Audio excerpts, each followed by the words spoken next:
Good morning. Welcome to Ebola PPE training. And thank you for all volunteering for the E-team or the E-response team for this. We're going to be going over the donning and doffing and some information on the PPE, some information about Ebola, some information about the PAPR capper that you're going to see here in a little bit. And hopefully by the end of the day you're going to be comfortable in putting on the equipment that we're going to be using if we have one of the patients. We're going to train for the worst and absolutely hope for the best, and that would be that we get no one here. So my name is Rich Miller. I'm the Deputy Chief of Public Safety. Just a fancy way of saying I manage the department, which means that the chief gets all the glory and I do all the work. So anyways, I'd also like to introduce my team to you. We have Michelle Perella, Sherry Wallenbaugh, Michelle Blankenship, and Kathleen McDonald. And we have another person coming in here in a little bit. Tracy Hagemeyer is also helping us out. So let me tell you a little bit about this team. It's been about 4 weeks now that Kathleen and I were called in to the C-suites and said, we need to train on personal protective equipment for everybody here in case we get Ebola. And I said, okay.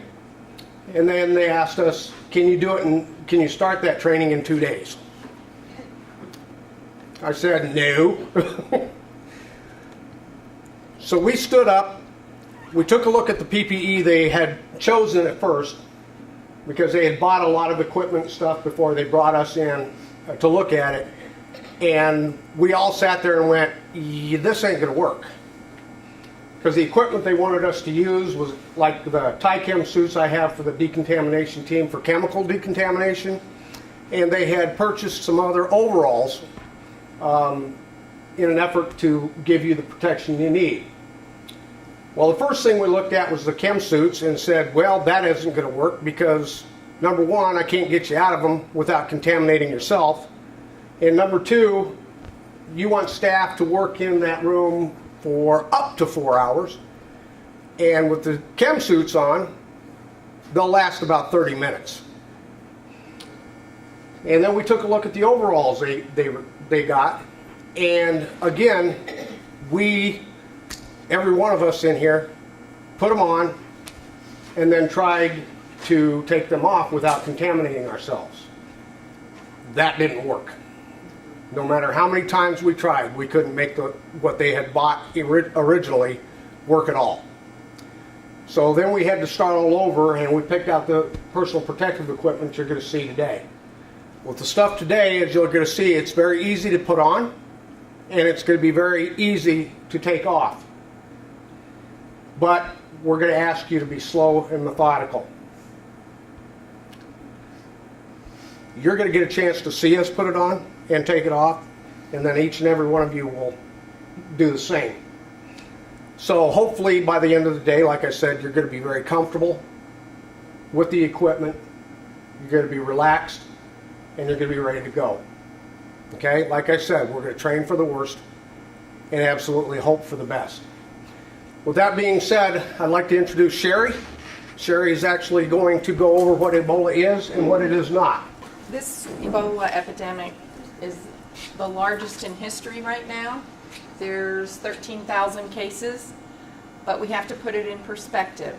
It's in a continent called Africa. There are many, many countries, and there's only 3 countries on the West Coast that have the outbreak right now. So you have to put it in perspective. The risk of us having Ebola here is very low.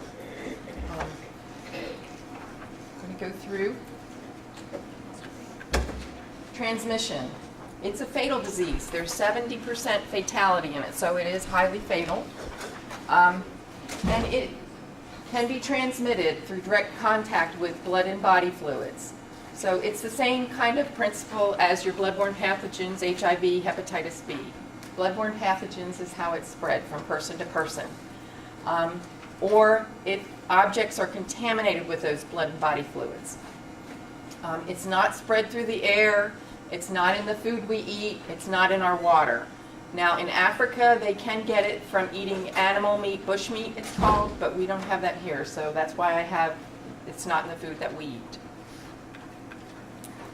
Once it's transmitted out of the person, how you get infected is the virus is introduced into your body through your eyes, your nose, your mouth, or non-intact skin. Same way as HIV. It's not airborne, it's not like the flu. And so how it can spread to you is through not wearing your protective equipment, or when you're doffing your protective equipment, you contaminate yourself. So that's why you're going through this training today.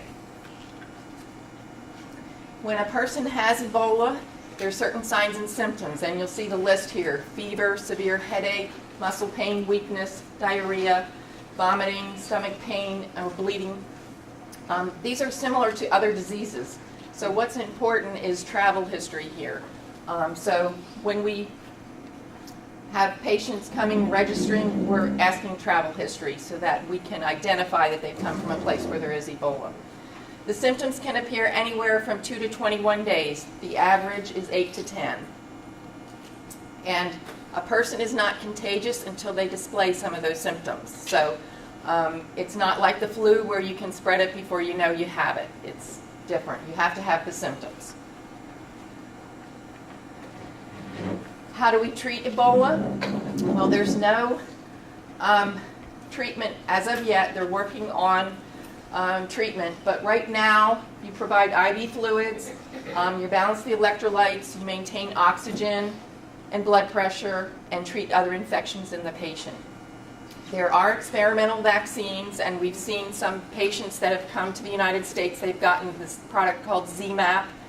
There's also a TKM Ebola that they're working on. And then they've given some of the patients plasma that has antibodies from patients that have recovered from Ebola. So they're not sure any of those are working. They're not really sure because there hasn't been case-controlled studies. In January, they're going to start studying, doing a trial in Africa on one of the vaccines. So we'll have more information later on. If a person does recover, they have their antibodies for at least 10 years, so they're protected from Ebola for at least 10 years. They're also studying genes in the patients that have recovered in Africa because they don't know why some people can recover and others don't. So they're looking at genes to see if there are certain genes that you might have that might protect you from Ebola. Okay, so how can we stop transmission? There's basically two things that we can do. Isolate a patient who has symptoms as soon as possible so that transmission doesn't occur further on. And then early detection of cases from all those contacts. This is where the health department comes in. If we have an Ebola patient, they're going to trace all the people that person has come in contact with and monitor them for symptoms so that we can isolate them if they should show any symptoms. So that's how you break the cycle. Any questions so far? Okay.